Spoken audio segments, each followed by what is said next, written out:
membangun negeri tegak berdiri untuk masa depan, memadukan dan mengembangkan keislaman, keilmuan dan keindonesiaan. Serukan UIN, Sunan Kalijaga, unggul dan terkemuka.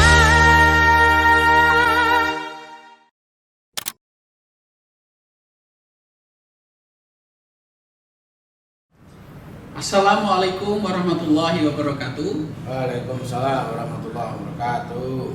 Ya, semoga sehat dan bahagia seluruh sivitas akademika UIN Sunan Kalijaga. Nah, ini dalam kesempatan ini kita mendapatkan tamu yang kita semua mungkin sebagian besar sudah mengenal beliau, yaitu Dr. Zuli Qotir. Beliau seorang kiai, seorang aktivis, penulis, dan tentu saja juga dosen dan sudah familiar di UIN Sunan Kalijaga. Banyak sekali mengampu mata kuliah, menguji juga, dan saya kira secara nasional beliau sudah inilah sudah familiar ya, dan sudah masyhur gitu dalam banyak hal, terutama bidang ilmu sosial, keislaman, dan lain-lain. Kali ini kita akan berbincang sebentar ya. Mas Zuli, saya manggilnya Mas Zuli atau Om Romakai atau bagaimana, nggak tahu saya. Gini, kita saat ini di Indonesia itu kan ya bisa dikatakan prihatin juga ya Pak Zuli, bahwa problem keragaman atau kebinekaan saat ini itu kadang mengkhawatirkan. Ya, banyak yang tidak menghargai perbedaan, gitu.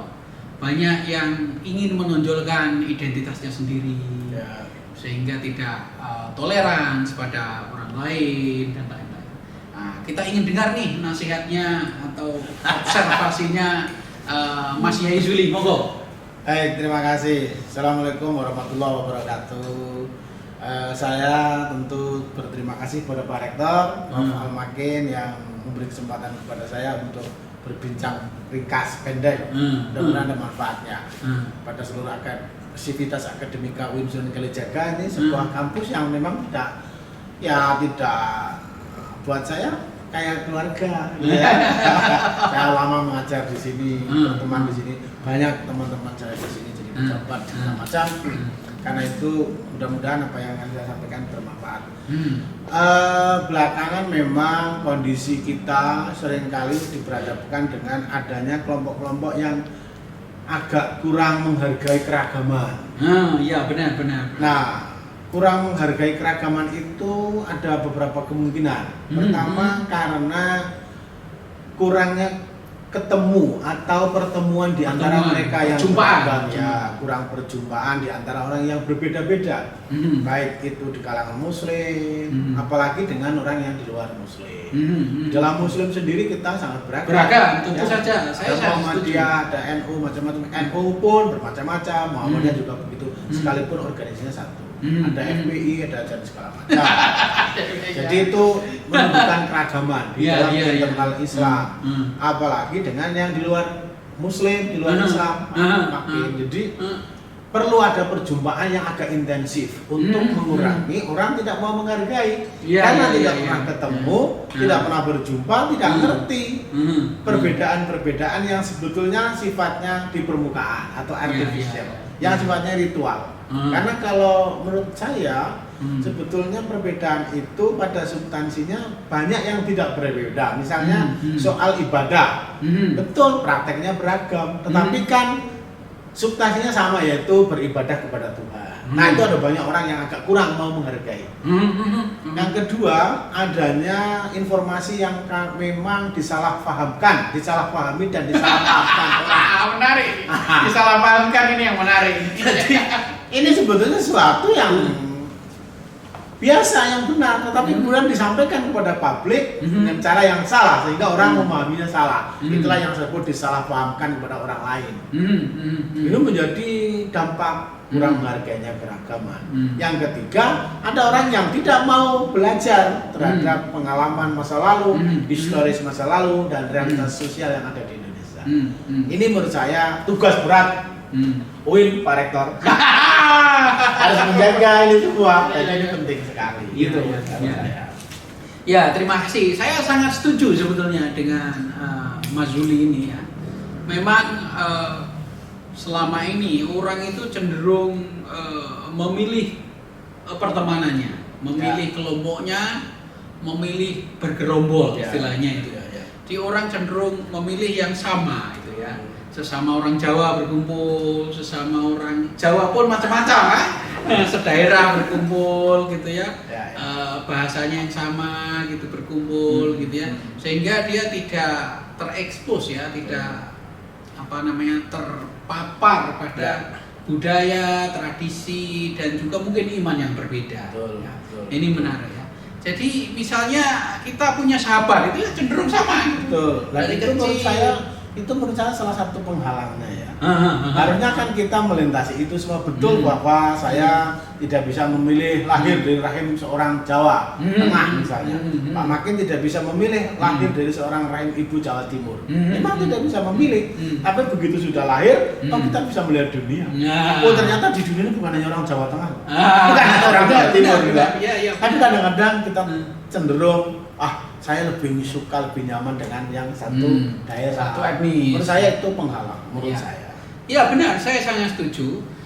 Dan ini tidak hanya pada etnis, budaya dan tradisi, tapi juga iman saya kira ya. Jadi kita harus coba bersahabat dengan orang yang sedikit keyakinannya berbeda mungkin dimulainya ya. Mungkin tidak harus ekstrim orang yang benar-benar berbeda dalam beribadah, tapi sedikit mazhabnya berbeda aja saya kira sangat penting gitu ya. Saya kira itu bisa menambah daya spiritual paling tidak lain. Jadi bisa menambah, ternyata ada orang yang paham keagamannya berbeda dengan saya ya, dan itu tidak membuat saya harus ikut dengan dia. Tidak ikut lagi, tetapi kemudian ternyata memang ada yang berbeda, dan saya berbeda dengan dia tidak ada masalah, dia berbeda dengan saya tidak masalah. Menurut saya ini menambah daya spiritualitas menurut saya ya. Iya sebetulnya itulah yang disebut Indonesia. Oke, jadi saya sangat setuju pada dasarnya ya bahwa kita harus terbuka, dimulai dari pertemanan ya, bahwa teman kita juga harus dimulai dengan teman yang sedikit berbeda ya. Jika tidak ingin terlalu ekstrim perbedaannya ya pelan-pelan lah. Kita punya teman yang berbeda, baik itu dari sisi organisasi kemahasiswaan, organisasi keagamaan, atau mungkin masjidnya berbeda ya. Masjid yang sebelah selatan sungai dengan sebelah utara sungai, atau barat jalan, timur jalan gitu ya, masjidnya berbeda. Nanti lama-lama kan itu semangat pertemanan yang berbeda itu akan memicu penghargaan yang berbeda, gitu ya kira-kira Mas Uli? Saya kira harus dimulai ya. Kita tidak ada istilah kata terlambat untuk memulai sebuah nation building, sebuah pembangunan bangsa, sebuah keinginan yang besar menuju Indonesia yang lebih baik. Bagaimanapun sekarang ini sedang terseok-seok lah ya. Kita ibarat kapal selalu dikatakan, wah jangan sampai karam.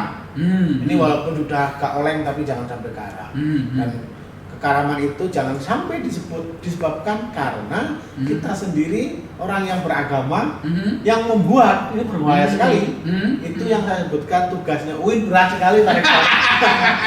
Bagaimana UIN ini membangun UIN untuk menjadikan Indonesia yang terbuka. Dimulai dari UIN. Dimulai dari UIN orangnya terbuka, menerima berbagai macam paham keagamaan. Tidak menerima itu tidak berarti kita harus masuk menjadi benar. Kita menerima paham keagamaan yang berbeda, menerima orang yang beragam. UIN itu tidak milik Muhammadiyah, bukan milik NU, bukan milik HTI, bukan Ahmadiyah, tapi ini orang ada. Kemudian kita dengarkan pendapatnya, dan kalau dia bagus kita terima, yang bagus, kalau tidak kita buang, misalnya begitu. Tapi kita menghargai mereka dan kita hormati mereka dari UIN. Sehingga apalagi ini institusi keislaman ya, ini penting sekali. Di bagaimanapun Islam di Indonesia adalah terbesar di muka bumi, prosentasenya. Ya. Jangan sampai kemudian jumlahnya besar, prosentasenya besar, tetapi kontribusinya sedikit. Wah, Sayang sekali kan? Iya. Ini menurut saya penting. Jadi keterbukaan dimulai dari UIN dan itulah kita harus bangun keagamaan, keislaman yang moderat menurut saya. Iya. Sekali. Ya, ini menurut saya adalah semangat bagi saya. Ya. Ini bentuk bantuan dan bentuk dorongan bagi UIN untuk berperan lebih maksimal lagi ya. Ya, ini harus kita mulai dan saya kira UIN mempunyai dasar-dasarnya. Para tokoh-tokoh UIN itu sudah memulai itu, bahkan tokoh yang masih hidup saat ini ya. Misalnya Kepala BPIP yang mempromosikan Pancasila ya, Prof. Yudian Waktana itu kawan saya, dulu pernah saya di situ. Iya, Pak Amin Abdullah ya, betul. Pak Prof. Mahasin Ya. Ini artinya public figure yang mereka menawarkan konsep pertemanan, persahabatan yang lintas ya. Pertahanan yang lintas gitu. Jadi kalau berteman ya jangan pilih-pilih gitu intinya kan ya. Apalagi kan dulu mantan Menteri Agama yang mendirikan Fakultas Usuluddin Pak Piali ya, benar. Jadi the funding fathers Fakultas Usuluddin yang menuju pada keragaman, menuju pada keterbukaan, moderasi keagamaan itu salah satunya. Orang kan jadi sama ngelak dalam Fakultas Piali. Bagaimanapun ini nota sejarah yang tidak bisa dihilangkan. Karena itu saya sangat senang, saya berharap UIN itu ke depan tetap harus membangun dunia akademik yang terbuka, membangun persahabatan yang terbuka, lalu kemudian tidak sektarian. Itu penting. Iya. Terima kasih. Itu bentuk support, bentuk dorongan yang sangat saya hargai dan saya kira UIN mendapatkan kehormatan itu. UIN harus leading di depan karena akhir-akhir ini banyak sekali gejala-gejala ya terus terang saja misalnya dalam tanda kutip intoleransi ya di antara kita sendiri. Jadi ini mulai muncul itu di antara kita sendiri sebetulnya. Dan kemudian dikembangkan dan siapa tahu atau ya kita tidak berburuk sangka ada yang memanfaatkan secara politik ini kan merugikan bangsa. Ya dunia akademik seperti UIN jangan sampai terprovokasi lah bahasa pergerakannya terprovokasi untuk terlibat di situ. Harus dijaga betul marwah UIN-nya ya. Saya kira ini penting sekali dan mudah-mudahan Pak Rektor bisa menjaga.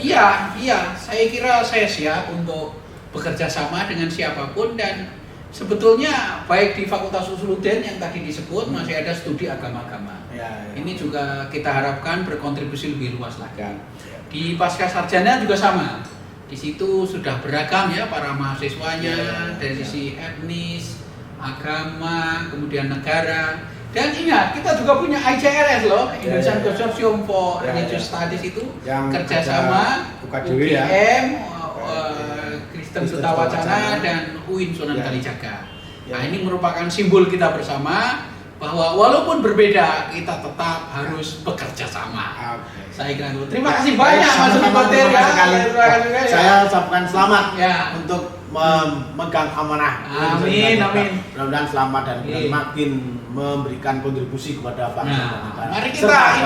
Mari kita ucapkan tagline kita. UIN Sunan Kalijaga untuk bangsa, UIN Sunan Kalijaga mendunia. Ayo mari kita. Ayo. UIN Sunan Kalijaga untuk bangsa, UIN Sunan Kalijaga mendunia. Demikian, terima kasih. Assalamualaikum warahmatullahi wabarakatuh. Waalaikumsalam.